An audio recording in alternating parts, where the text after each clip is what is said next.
This video is for anyone out there who feels as though they're not being themselves and they're not living authentically. You may be feeling burned out, stressed, tired, and we're going to talk about why. Specifically, we're going to talk about why people-pleasing has a very, very, very high cost. So high, in fact, that it can actually cost you your life. Now, I see a lot of content out there that is giving advice to people. I think that while yes, there is a lot of benefit and potential for positives in this, I think there is some danger in taking advice from people on the internet, because people out there, their goal is not necessarily to give you the right advice or to give you the right info or even the most safe or helpful info, but it's to make you click on their content, and ultimately it's a business model. And something that I noticed was sort of happening to me lately is that I was reaching out to the internet, specifically YouTube, a lot more than usual, because I would go onto YouTube in search for answers to my life's problems, which could be a good thing, but I was finding that it was actually causing me more confusion and stress. I started to really question if what I was following and what I was listening to was actually helping me or if it was keeping me stuck. In a way, if you're following advice on how to live your life or how to behave in your relationships, even if that advice is positive on paper, the fact is that if you are a people pleaser and you're seeking advice on how to get more validation, you're basically just learning how to be a better people pleaser. You're not really being yourself. You're not really being authentic. And I've come to the realization and accepted for myself that I've been people pleasing on a large scale and didn't really realize just how bad it had become.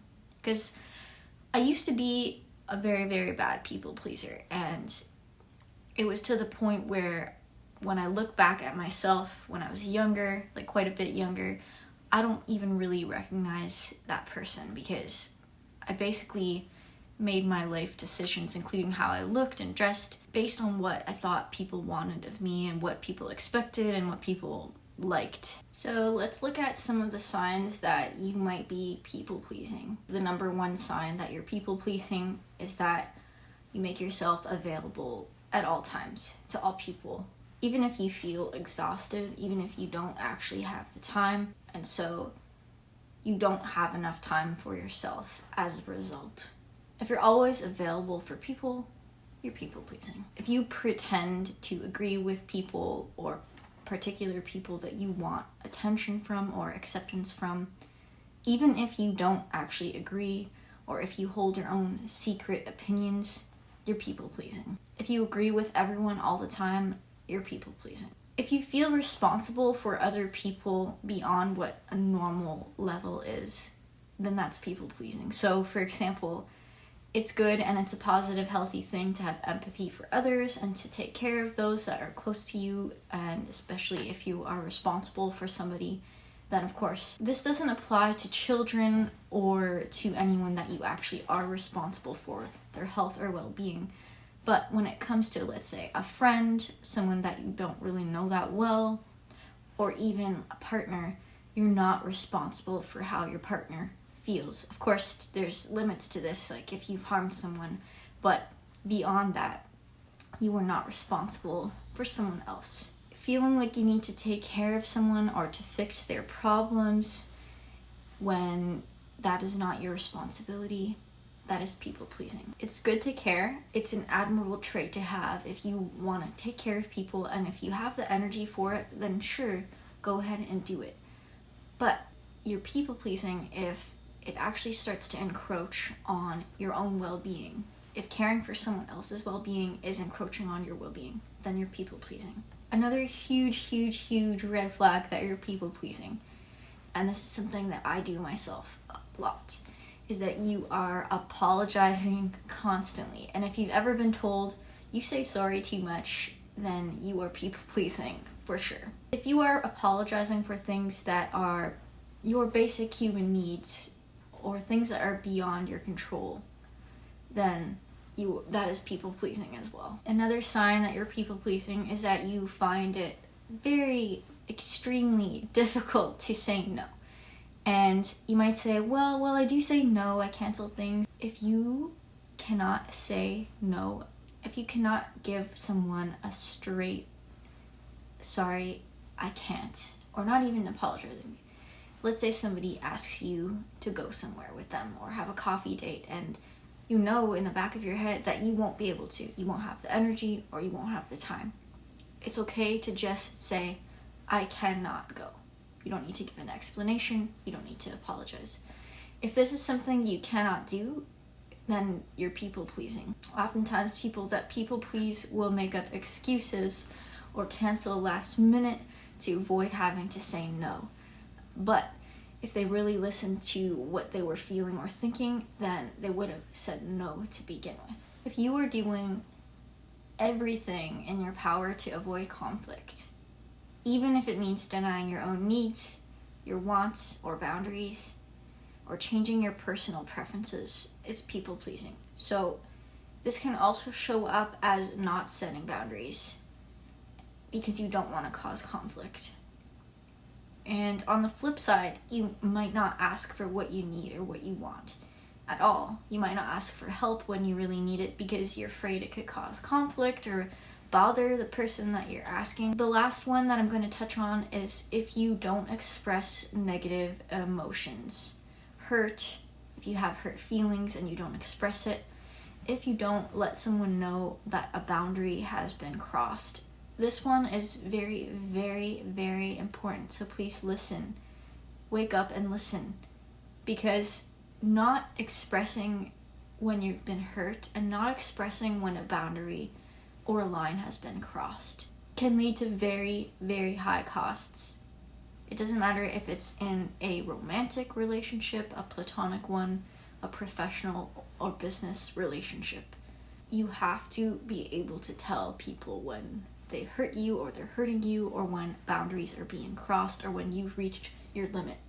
If you're not able to do this, you're people pleasing. And to a degree, it is normal to feel afraid to tell someone negative emotions or to tell someone when you've been hurt or to set a boundary or a limit.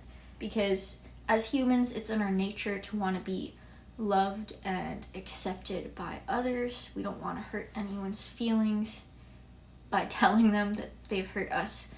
But the thing is, this is not a healthy way to go about living.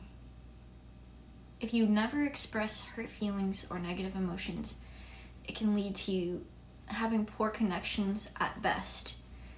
But it could lead to abuse or toxic situations in its worst form. And so if you're keeping emotions to yourself in any way, you're people pleasing.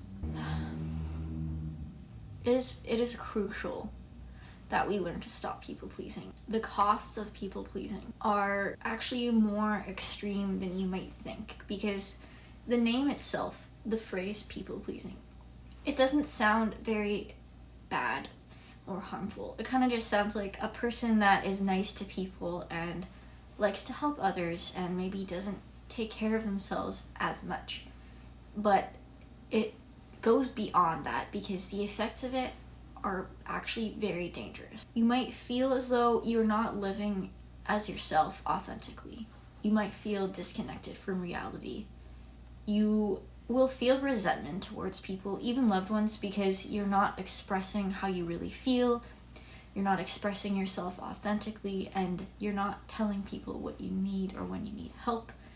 So you're building up resentments by not expressing negative emotions. And if you're people-pleasing, you might think that you're doing self-care practices, but you might not actually be fully taking care of yourself because you're putting a lot of effort and energy into how others might perceive you, into how others feel, and you're putting others above your own needs. You may no longer even find joy or pleasure in life because your energy is spread thin. It's too many commitments, too many obligations, too much thinking of others' needs or wants or expectations. So where is there room for you? You might not even be able to relax even when you have downtime to yourself because you feel like you always need to be on and performing. And why I say that people pleasing can have dangerous outcomes is because when you people please to that extent that you no longer even think about your needs or wants. And even if you do, you put someone else's above yours, you're going into a territory where you can be the victim of abuse. You could be the victim of someone who has harmful intentions towards you. And because you're always giving them the benefit of the doubt, you're always putting their wants and needs above yours, you're putting yourself at risk of being hurt. And I think of situations, for example, with serial killers where the victim thought that they were just helping someone. For example, helping someone with their car troubles, or helping someone who said they just needed a lift or something like that, but turns out that they were a killer. But their people-pleasing nature put that person's needs above their own, even if we know that strangers could be dangerous. But the thing is, it's not just about strangers, it's about people that we know on an intimate level, people that we have personal relationships with. Even friends and family, even our partners, could be dangerous to us, especially if we're people pleasers, because where do you draw the line on putting people above you, putting their needs above yours, to be liked? Not just to be liked, but to be accepted. If you can't express your needs or your boundaries with someone, part of it could be that that person scares you or makes you feel uncomfortable, sure.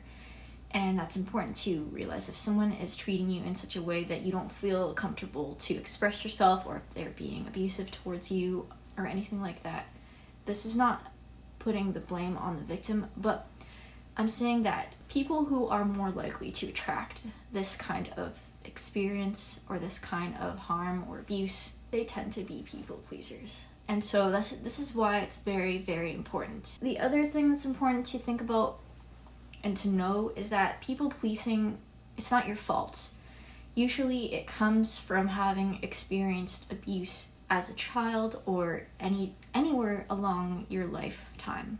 It doesn't matter what age you are. If you've experienced abuse or if you've been groomed by an abuser, anything like that, where someone in power takes advantage of you and has harmed you or has made you feel as though your needs do not matter,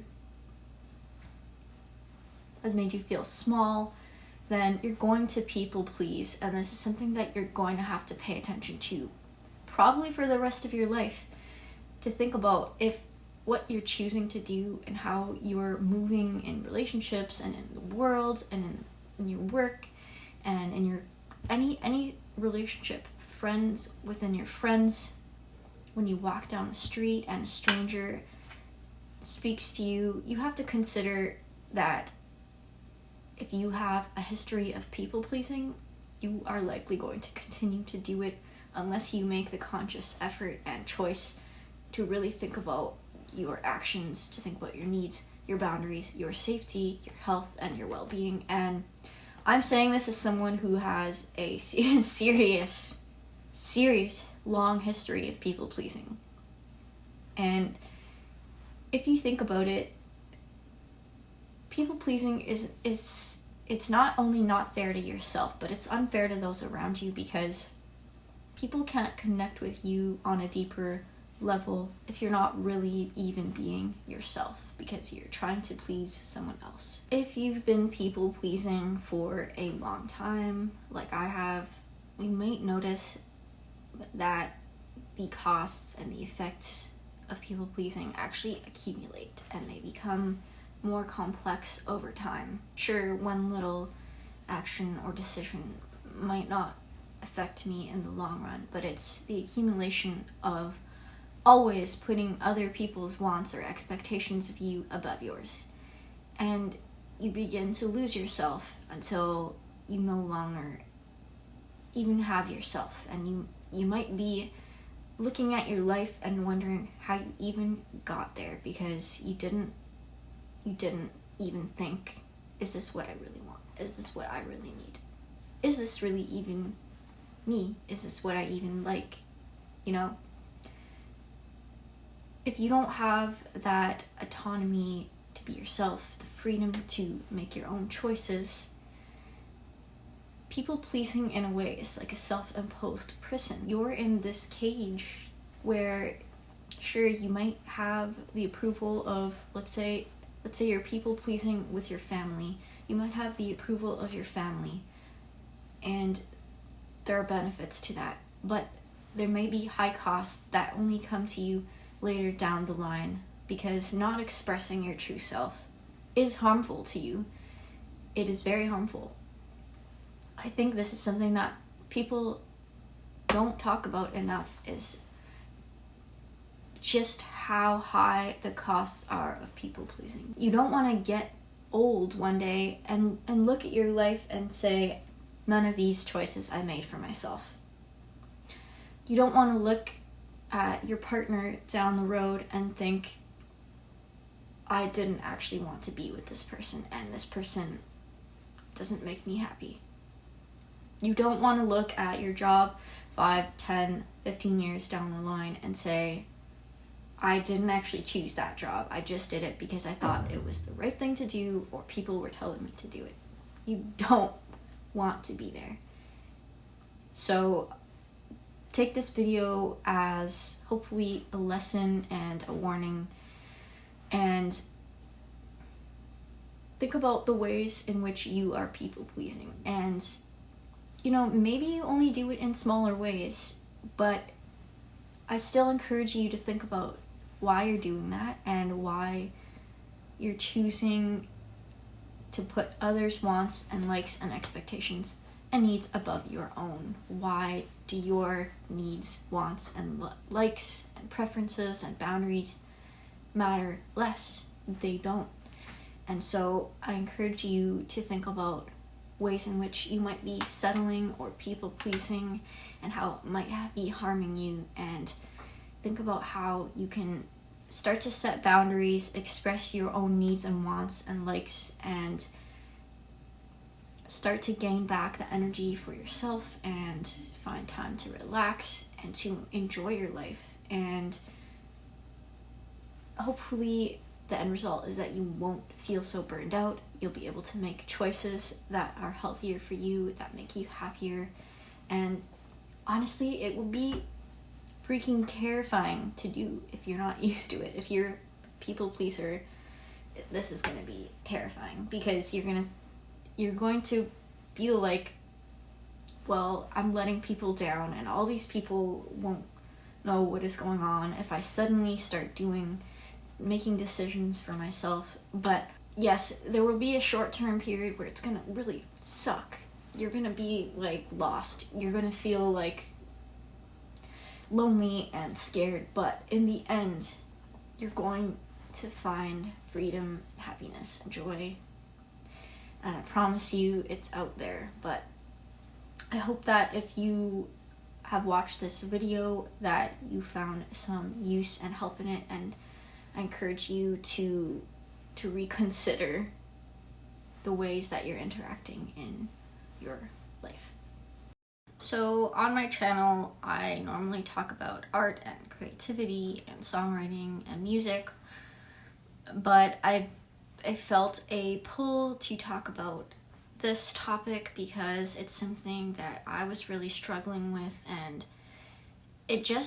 the theme of it kept repeating in my world and in my life, and I've noticed that other people around me were doing it. I noticed how others around me would people please with me and how it harmed our relationship, and it led to things that neither of us wanted. And I think that if we had communicated better and both communicated our needs and wants and likes and who we are, that it could could have prevented certain conflicts. So, well, if you're people pleasing, you're avoiding conflict, you might actually be causing way more conflict later down the line, because eventually your needs will become necessary to attend to, but by the time you get there, it's like gonna be an explosion, and it's gonna bubble up, and you're not gonna even know how to handle it, and neither will the people around you, because they're so used to seeing you in a people-pleasing mode. So if they're always used to just getting your full attention and full access to you, and you always give your most to everyone, and you put others' needs above yours, then they're not going to think, oh, well, Dee is people-pleasing, and I should, notice and stop them. No, they're going to be like, well, Dee's always there for me, and Dee always has energy and always gives their attention to me, but in reality, they're going to see it as that's just who you are, and that's how much energy you have to give. And sure, there will be days and there will be times where you do have tons of energy to give to other people, and you can put others' needs above yours, and it's important to note that these kinds of things, they are actually a part of, let's say, parenting is putting children above you in terms of needs and your responsibility for them. But even in that situation, it should not be so much so that you lose yourself and don't have time for self-care and don't take care of yourself. I know that it's not always possible in every situation. There will be times when you will have to use up all your energy to take care of someone in need that is your loved one. I understand, and life circumstances. For example, if you work at a toxic job, it's not so simple to just quit and leave, but it's about noticing where you're people pleasing and seeing where can you take a step back and take care of yourself. And even if that means little steps, little things that you can do, like try saying no, don't give an explanation or an apology, try to tell someone if they've crossed a boundary, tell someone if they've hurt you. It could be little things like just for practice, and you can slowly build up the ability to be yourself. I find that if you're people pleasing, it extends even to how you dress and the things that you do on a day-to-day basis and how you present in the world, and how even hobbies that you do might be affected by people pleasing, because you might be trying to, appease others' needs and wants. So you might find that if you stop people pleasing, you all of a sudden have all this free time to think and to feel and to do things that you love and enjoy. And honestly, it's going to be a bit scary and weird, but I think it will be worth it in the end. If you enjoyed this video, please like and subscribe to my channel. I hope that you have a happy holiday, and take care, everyone.